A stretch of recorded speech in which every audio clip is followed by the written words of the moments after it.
bienvenue au bord du spot. On va tourner l'épisode 2, spécial free. Déjà, encore une fois, merci pour Anto qui est venu.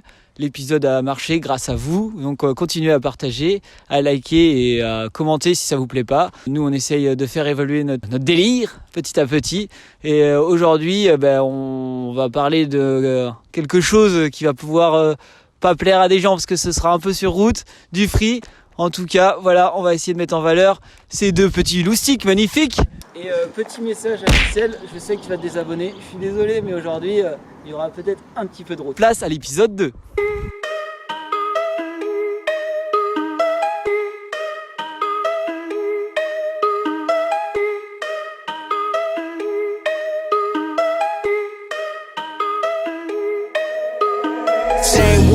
Day ones, no time for fake ones. Got me, I got you. All dreams they come true. Stay down till the end. Need me, I need them. Whole team gon' make M's. No time for fake friends.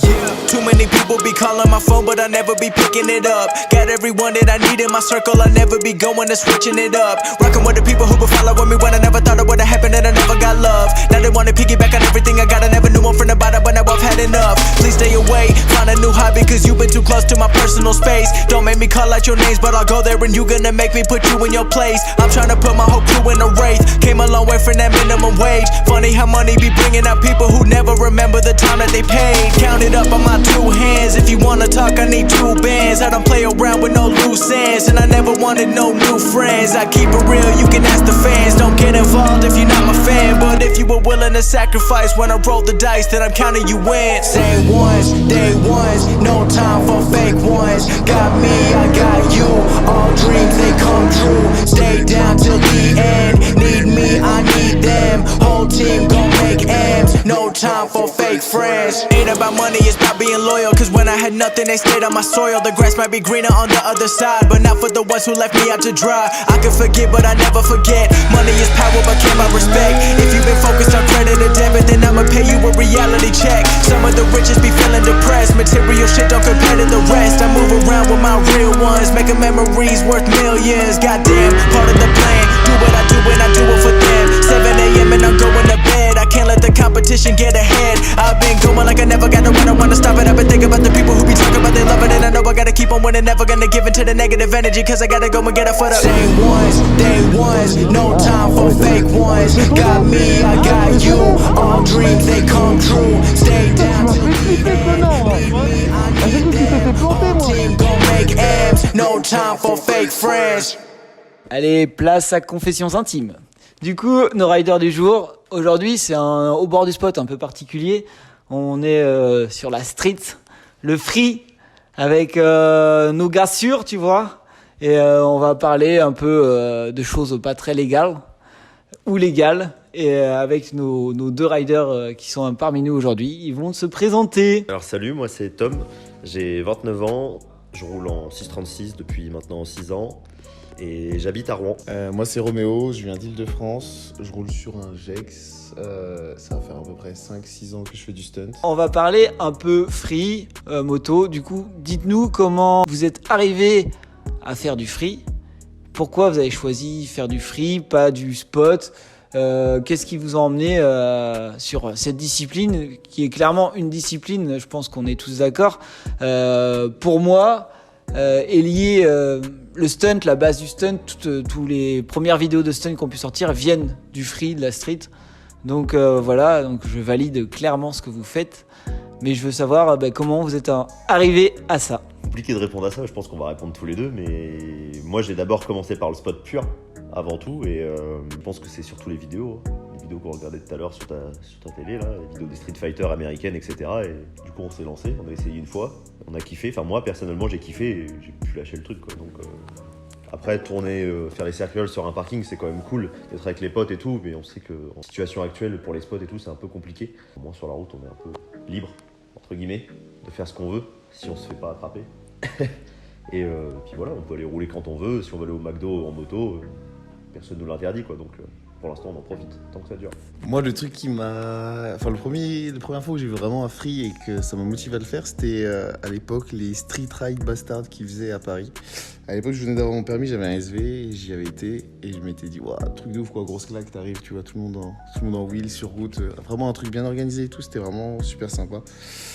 Ça m'a donné envie, mais je me suis dit c'est un truc super élitiste, laisse tomber, t'y arriveras jamais quoi. Du coup, j'avais jamais trop fait. Je suis passé sur un 690. Je m'étais mis à faire des wheels, pas forcément au frein au pied, enfin des wheels lambda quoi. Et j'ai rencontré une bande de potes un peu qui roulaient, tout ça. J'ai eu des amis d'enfance qui roulaient avec moi à l'époque et qui sont mis aussi un peu dedans. Et on s'est tous mis un peu dans le mouvement. Et c'est là qu'on a créé un peu un groupe et voilà, et du coup c'est un peu comme ça que je m'y suis mis. Et comme il dit aussi, plein de vidéos américaines, il y a aussi des vidéos polonaises et tout. Et puis voilà, puis le fait d'être une bande de potes. Et puis voilà, le truc c'est que nous en Île-de-France, on allait sur un spot à gauche, à droite, on y allait, c'était toujours en free, c'était sympa, on a comme il dit, tu vas au resto le soir avec tes potes, tu vas en free, en bécane, et c'est cool quoi. Vraiment le côté libre de rouler où tu veux, quand tu veux, et juste kiffer quoi. Essayer de faire le moins chier possible les gens, mais juste se faire plaisir. Vous parlez de liberté. La liberté, c'est sûr, on est libre. Après, la liberté, est-ce que la gendarmerie et la maréchaussée, tu vois, comme on dit chez nous, vous emmerdent pas trop, surtout sur l'Île-de-France, région parisienne, c'est quand même assez compliqué. Déjà, nous, sur Spot, ils arrivent à nous emmerder. Donc, quel rapport vous avez avec la gendarmerie, la police ? C'est pas dur, hein. Les pots de vin.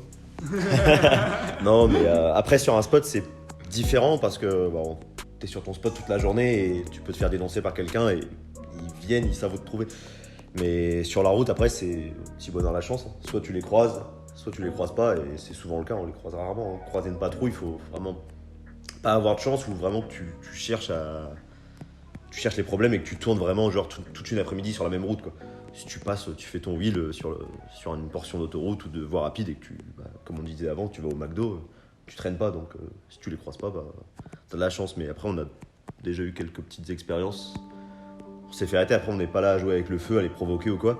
Si c'est des cons, ça peut aller très loin. Moi, le truc, c'est que en vrai, en toute honnêteté, la plus grosse amende que j'ai eue, c'était avec un supermoto stock, tu vois. C'est pas forcément avec une moto de stunt ou quoi que ce soit. Quand on roule sur route et qu'on fait des wheels, on n'est pas débiles, quoi. On va pas en centre-ville sur des passages piétons devant une école ou quoi que ce soit. Enfin, il y a tout un contexte. Parce qu'il y en a qui font ça, hein. Il y en a clairement, tu vois, ils s'en foutent, c'est vraiment ville. Clairement, nous, on va, la plupart du temps, quand on essaie de faire des free, on essaie d'y aller genre le dimanche matin, quand il n'y a pas beaucoup de circulation, des trucs comme ça. Notre but, c'est vraiment pas de faire chier du monde. Après, quand je te dis qu'on va au resto et tout, on essaie de rouler et pas de bloquer les gens. Et en vrai, la plupart du temps, les flics, je trouve, sont compréhensifs. On est cool, on fait pas une course-poursuite de malade. Voilà, on s'arrête et puis voilà. Puis ouais, nos motos, elles sont quand même, enfin, tu les as vues, Elles sont en règle. Elles sont en règle, elles sont clean. Le seul problème, c'est qu'on n'a pas de rétro. Mais le reste du temps, voilà, on a clignot, plaque, phare, machin, carte grise, assurance. Si on fait en sorte de respecter un maximum la loi, quoi. L'image que vous pouvez projeter peut paraître débile entre guillemets, hein. Moi j'ai aucun jugement et au contraire je kiffe ce que vous faites. Ou vous mêlez à une chose aussi, c'est le cross bitume. Et là c'est, tu vois, c'est con en fait, les gens vont venir mélanger ce que vous faites, votre discipline, à d'autres disciplines qui sont pas forcément faites dans les mêmes règles. Vous vous rapprochez quand même vachement du stunt. Vous avez des spots en fait aussi pour vous entraîner à faire tout ça. Tout ce qu'on fait sur route, c'est qu'on s'entraîne longtemps avant sur spot et on n'y va pas entre guillemets n'importe comment, j'exagère le truc, mais voilà quoi. Du coup, on s'entraîne pas mal avant et quand on fait sur free, ça reste quand même des événements particuliers. Ou sinon, comme on dit, quoi, juste se balader entre potes, mais ça reste très marginal et on est 2-3, on fait chier personne, quoi.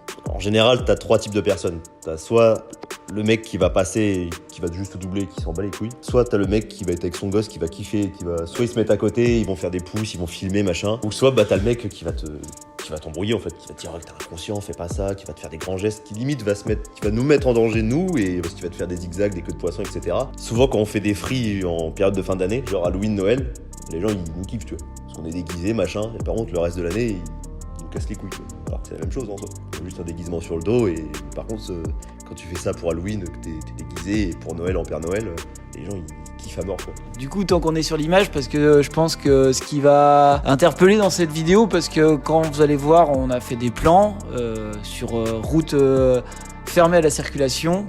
Il y a des plans faits quand on allait à la plage, on va être honnête, hein, on va dire ce qui est. On a essayé de le faire il y avait une voiture devant, une voiture derrière, et c'était nous, et on a essayé de réguler un peu ce qu'on pouvait. Qu'est-ce que vous pensez quand on vous mélange, je reviens au cross bitume parce que généralement vous êtes mélangés, qu'est-ce que vous pensez quand on vous mélange au cross bitume? Et est-ce que vous vous trouvez plus dangereux qu'un motard quand vous le faites? J'ai déjà la réponse en fait, si je pose la question, hein, vous inquiétez pas, j'attends là-bas. Je pense que je vais passer le micro parce qu'il y en a qui ont des comptes à régler. Non, j'ai aucun compte à régler comme ça. De base, pour tout ce qui est cross bitume et tout, moi, c'est la grosse différence, c'est que nous, on a carte grise, assurance, etc. C'est-à-dire que demain, on cartonne, on est assuré. Après, pour nos dommages personnels, vu que la moto est modifiée, il y a de grandes chances que l'assurance nous dise non, mais admettons, je dis une connerie, on abîme une voiture ou quoi que ce soit, l'assurance fonctionnera et il n'y aura pas de souci là-dessus, quoi. C'est ça que je veux dire. Après, nous, bien sûr, vu qu'il y en a des modifications, c'est possible que ça passe pas. Et après, oui, on a déjà eu des réflexions de motards qui s'amusent à frotter le genou, à rouler à 2, 3, à rouler à des vitesses excessives en disant nous, on était dangereux. Je suis pas persuadé qu'on soit plus dangereux que eux, tu vois. Enfin, tu veux nous voir rouler, quoi. On est à 60, 70, max, on est à 100. Ok, on prend des risques. Est-ce qu'on en prend plus qu'un autre? Je sais pas. C'est la question. Voilà, c'est ça. On vous la pose. Chacun roule comme il veut. Moi, le mec qui va frotter son slider, qui va rouler super vite et tout, je suis admiratif. Bravo à toi. Tu prends des risques, tu tombes, tu tombes, tu vois. Mais me critique pas, quoi. Moi, je te critique pas, laisse-moi tranquille. Chacun voit midi à sa porte, quoi. Voilà, chacun fait ce qu'il veut. Faire ce qu'il veut, ouais. Voilà, c'est ça. Après, qui est le plus dangereux? J'en sais rien. Faut que les gens soient un peu ouverts d'esprit. Un mec qui fait du skate, il y a le mec qui fait du skate en skatepark et t'as le mec qui fait du skate en street. Dans toute discipline de sport extrême, il y a toujours en ski, il y en a qui font du hors-piste, il y en a qui font de la piste. C'est pas pour ça qu'ils font pas partie de la même discipline. Le haut bord du spot est vraiment... vous étiez, pour moi, les bienvenus et au contraire, je voulais qu'on parle de cette discipline parce que pour moi, elle fait partie de ça. Et comme je disais tout à l'heure, c'est vraiment la base du stun, quoi. Commencer par les wheels en ligne droite avant les cercles, je pense. C'est juste, ils aiment leur liberté et on a roulé toute la journée ensemble. J'ai vu, moi, je veux dire, clairement, vous kiffez, quoi. Et vous, comme il disait, vous n'êtes pas plus dangereux pour moi que n'importe quel motard tant que c'est fait dans les conditions. Vous regardez s'il y a des voitures derrière vous ou pas. Vous lancez pas un wheeling bêtement en vous disant bim, je le lance. Si vous en croisez sur la route, faut pas non plus, comme il disait, faut pas venir faire des pilés. Hein. En fait, si les gens ont laissé les gens faire ce qu'ils avaient envie de faire, le monde irait mieux, quoi. Tant qu'on n'emmène pas des risques aux autres, parce que là, c'est pas aux autres, en vrai, c'est le risque, il est pour vous, parce que de la manière que vous le faites, il est pour vous. On ne représente pas non plus le free en France. Il y en a plein qui font des wheels, il y en a qui sont dangereux, d'autres non. Après, c'est vrai que souvent, dans les free qu'on a fait, je sais que quand on roule entre nous, en petit comité, on se connaît plus ou moins mutuellement, on sait comment on roule et on regarde toujours derrière nous. Et c'est là qu'il y a le moins d'accidents. Quand on fait des gros free, généralement, je ne veux pas mettre tout le monde dans le même panier, mais souvent les accidents, c'est les mecs qui n'ont pas d'expérience. Ils sont là pour la première fois, entre guillemets. Ils voient les mecs rouler, faire leur wheel et tout, ils kiffent. Du coup, ils se chauffent, ils vont te faire un wheel, ils vont partir à 60, ils vont reposer à 200, tu vois.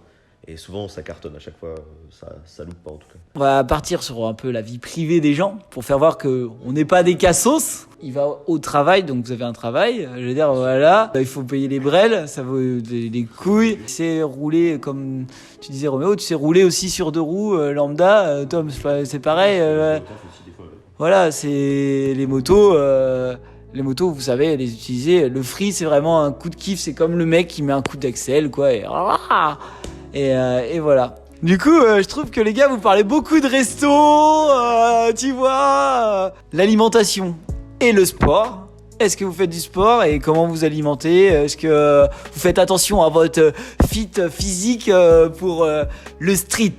Tu nous mets dans une belle impasse. Hein. Bon, après, je sais que tous les gens qui vont regarder la vidéo et qui me connaissent, ils savent que mon surnom c'est Tacos et je pense qu'ils savent pourquoi. J'étais un bon vivant et on allait souvent au fast-food et dans les restos, donc on se faisait plaisir. Hein, et c'est toujours le cas, hein, mais là j'avoue que récemment j'essaie de faire du sport une fois par jour, même le samedi et dimanche. Pas forcément pour faire de la gonflette ou quoi, hein, juste de l'entretien parce que j'avoue que j'ai quand même ressenti une grosse différence sur la bécane. Du coup, demain on va faire un peu de sport. Si tu veux, oui, mais à mon avis on va pas être en état. Et après alimentation, j'essaie de faire gaffe quand même. Tout ce qui est soda et tout, j'ai banni la semaine et après le week-end je me fais plaisir quand même. Ouais, moi un peu pareil que toi, j'essaye de faire un peu gaffe, de reprendre un peu le sport et tout. C'est vrai que ça se voit. Non, mais pour le coup, après je suis pas le mec diète ultra de ouf, mais après c'est pas forcément pour la moto purement, mais juste pour moi, c'est pas forcément lié à la moto. Après comme il dit, en vrai tu gagnes un peu, quand tu fais un peu de sport, tu gagnes tout de suite un peu en souplesse et tout. Mais j'avoue que Est-ce que en endurance, parce que c'est quand même, je trouve que c'est physique sur route, t'as la contrainte du vent qui se rajoute, les bras prennent plus cher. Votre condition physique quand même, l'endurance, il en faut, je pense. Là, endurance, ouais, depuis que j'ai fait du sport, ouais, je le ressens vachement et c'est beaucoup plus facile justement. T'as vu cet après-midi, on peut faire un wheel sur plusieurs kilomètres sans avoir des crampes dans les bras ou quoi. Moi, personnellement, c'était impossible pour moi. Je faisais un wheel d'une minute ou deux, c'était fini quoi. J'étais KO, j'étais obligé de faire une pause pendant 5 minutes. Après, attention, free, spot, c'est quand même. Les deux sont physiques. Hein.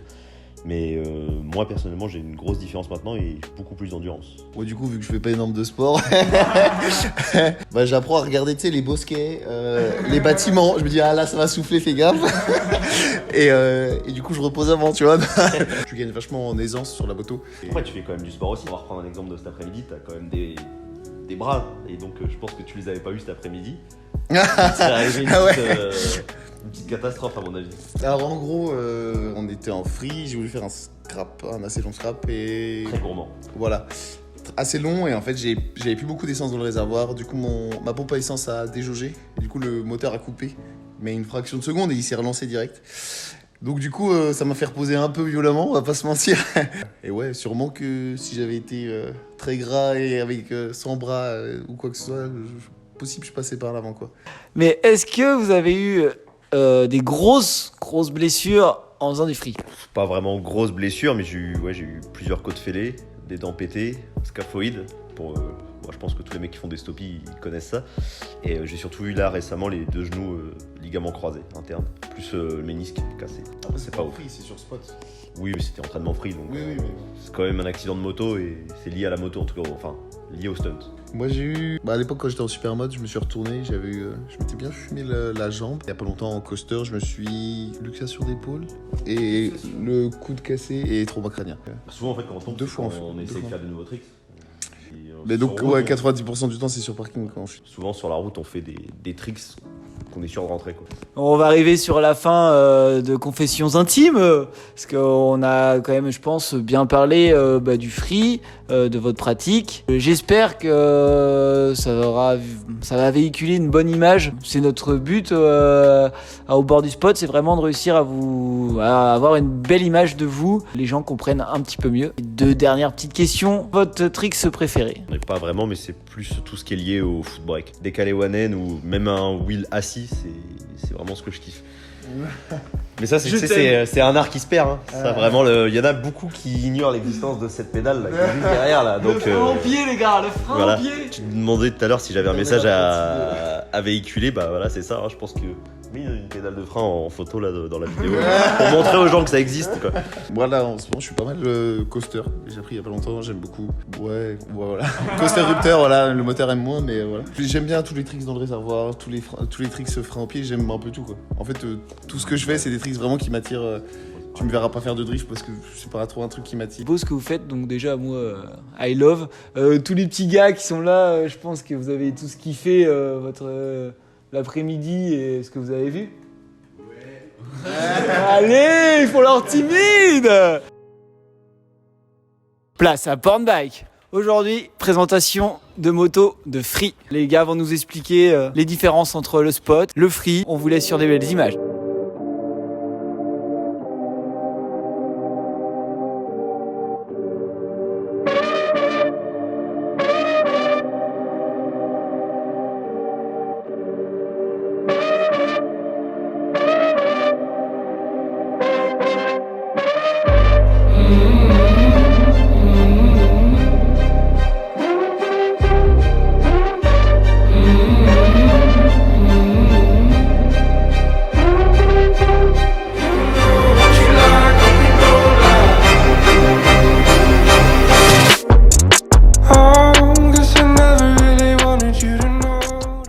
Bim, place aux EM Simcer. Une brelle de luxe magnifique. Celle-ci, c'est une vraie porn bike approuvée par Au bord du spot, le GSXR. Donc, mon petit Roméo, Dis-moi qui est la plus belle. Petite présentation de ta brelle. Déjà sur une brelle de free, on va essayer d'être le plus homologué possible. On garde tout ce qui est feu, clignotant, plein phare, machin, etc. Le seul truc que j'ai pas moi, c'est le rétroviseur. J'ai gardé tous les commodos. Enfin, j'ai modifié, j'ai mis des plus petits commodos. Sinon, je tapais dedans à chaque fois que je passe les jambes. On essaie de garder le plus d'origine possible, quoi. Et après, en différence avec une moto de spot, ça va être la transmis. Moi, j'ai quand même mis une 60 dedans, comme je t'expliquais, mais je trouve que c'est un peu gros. Du coup, pour compenser, j'ai mis un pignon de 16 à l'avant. Autant passer en 54, quoi. Ouais, si c'était à refaire, j'aurais pris une 54 ou une 56, enfin dans ces eaux-là. Il y a ça, et après il y a le handbrake. Nous on met sur des petits disques, enfin la plupart du temps, il y en a qui roulent avec plus que ça, mais sur des petits disques, un seul étrier et sur le frein au pied, un 2 pistons basique. Le feeling du frein, le feeling est mieux. Le plus d'origine possible. Et ce que j'ai remarqué, c'est que tu as 2 Neyman. Alors là, faut que tu m'expliques pourquoi tu as 2 Neyman. C'est ce qu'on a fait c'est avec un pote Max, c'est surtout lui qui a eu l'idée d'ailleurs. J'ai un Neyman pour mettre le contact, que j'ai mis en bas plus caché. Et en fait, j'ai un Neyman ici pour mettre vraiment Neyman et bloquer le guidon. Uniquement, mais qui est pas du tout relié au système de la moto. Quand tu vas au McDo, on ne vole pas la moto. Voilà, ouais, parce que moi, vu que je l'utilise, comme je te disais, sur Paris et tout, j'ai besoin de bloquer le Neyman et de la garer tranquille. Donc voilà, alors c'est pour ça que j'ai 2 Neyman. Ça, c'est intelligent. Voilà. Non, il y en a un qui sert vraiment à rien. Le réservoir, parce que le réservoir sur les GSXR, pour ceux qui en ont et qui savent ce qu'il y a, c'est en 2 parties. Il y a une partie plastique et une partie tôle. Et dans nos disciplines, vas-y, fais-moi le micro. Dans nos disciplines, on sait très bien qu'on poque les réservoirs et c'est la merde sur les Jex. Et du coup, explique-nous ton réservoir, comment, qui, quoi, dans quel sens. Un mec aux US, Gravier Custom, fait je crois qu'il a arrêté et en fait il fait une partie, il recrée la partie plastique tout en métal. T'as le compteur, comme on disait tout à l'heure, c'est vraiment...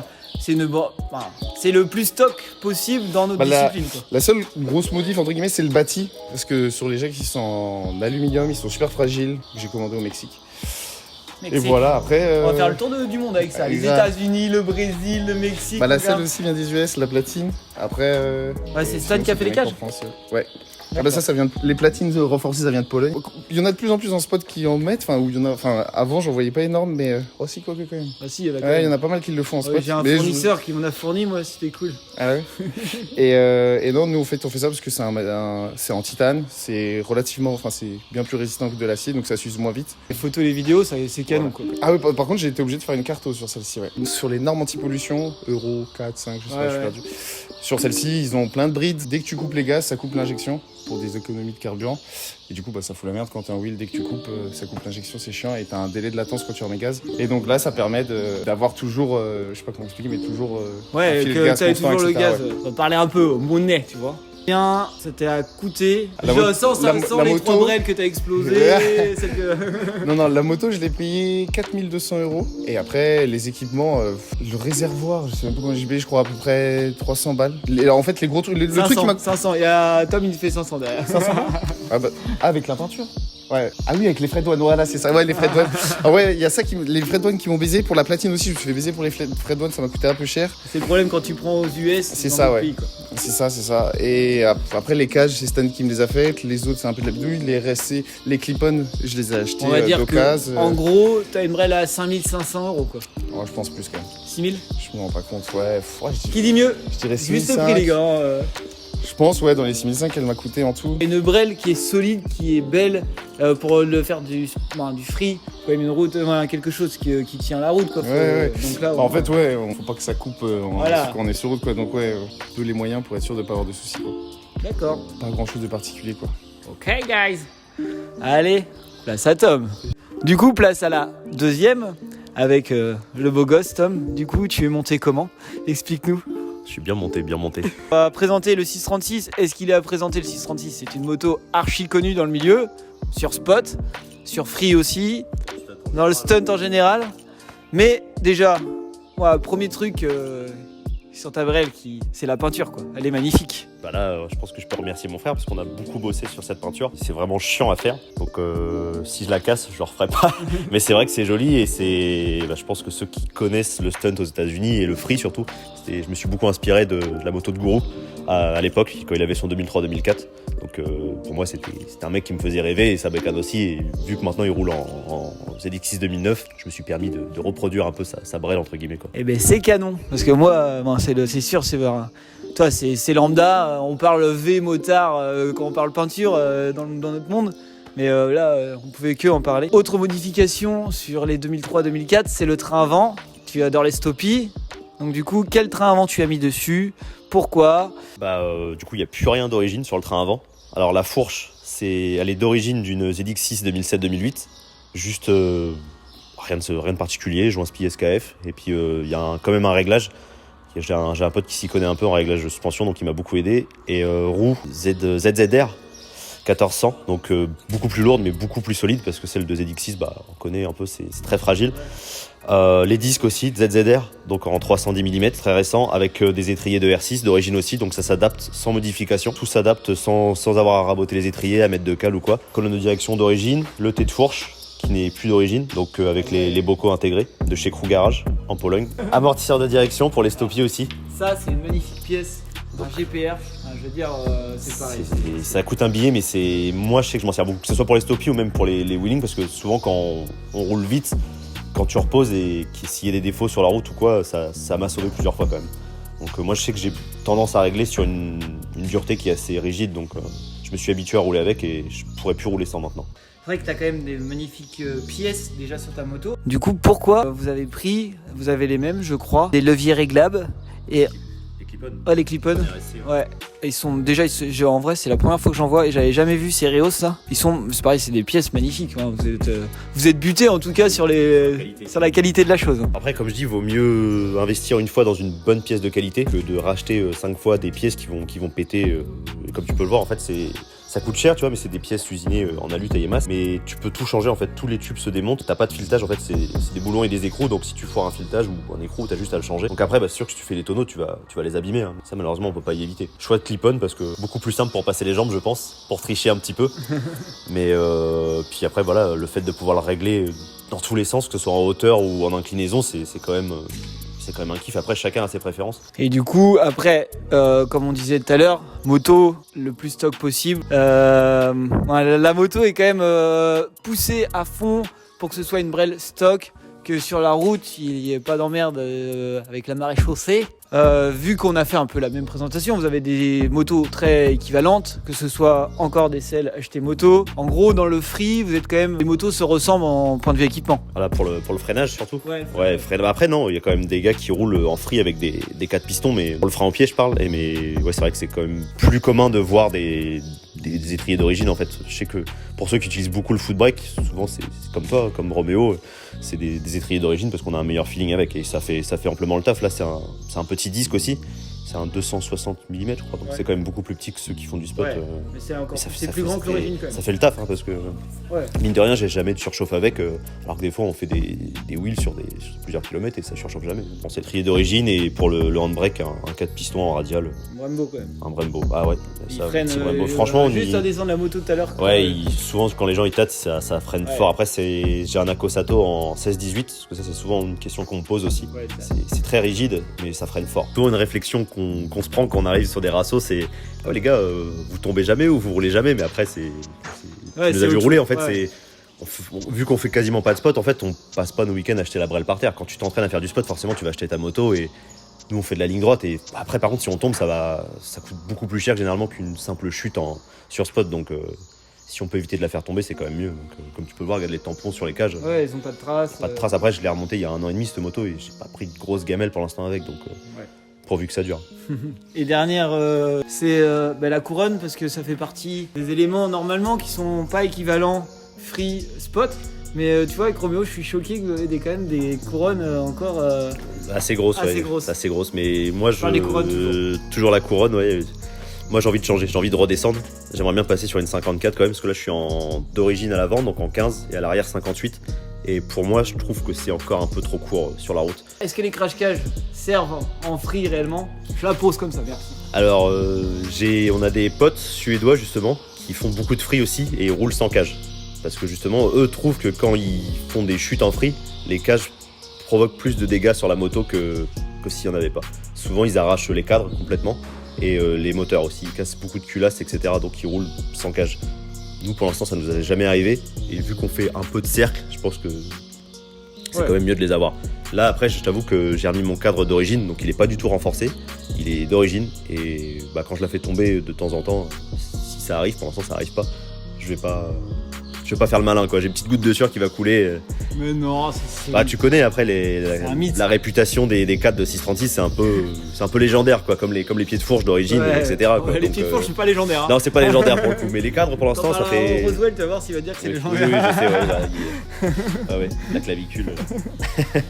Non, mais donc voilà, je pense qu'on a fait le tour des brels. J'espère que Pornbike vous a plu. Petite anecdote à te raconter. Un jour, on était au spot, justement, on s'entraînait. On repart le soir, fatigué, on rentrait à la maison, mais vraiment tranquille sur 2 roues. C'était la route à côté de Trappes. Bref, plein de feux rouges, on s'arrête au feu rouge, lui était fil de gauche. On était au point mort, le feu passe au vert, fraction de seconde, klaxon direct derrière. Coup de klaxon, parisien pressé, tu vois. Bref, il klaxonne, genre vénère, quoi. Roméo passe la première, avance, se met sur la file de droite, où il va voir le mec pour lui savoir ce qu'il voulait, parce qu'il faisait des grands gestes dans sa caisse et tout, dans son Audi là. Et Roméo se met à son niveau, savoir ce qu'il voulait. Le mec était avec sa nana côté passager et il commence à l'insulter, je sais pas ce que vous vous êtes dit, mais ça. Lui, il faisait des grands gestes. Et bref, le mec était tellement concentré sur le fait que Roméo n'ait pas démarré assez vite au feu vert, qu'il était en train de le traiter côté passager, il en avait oublié de regarder la route, tu vois, parce que ça avançait en même temps. Et là, moi, je me rappellerai toute ma vie du bruit des gens talus qui ont tapé le terre-plein en béton au milieu. Il a une belle Audi break, et du coup, il était en train de traiter Roméo, mais il a éclaté son Audi pour un feu vert, parce qu'il avait l'été au point mort, le feu est passé au vert et il a gueulé. Voilà, c'est les joies de l'Île-de-France. Merci d'être venu. Merci. Parce que c'est du taf, mine de rien. Et voilà, de toute façon, vous êtes les bienvenus. Il y a des bières dans le frigo, nous.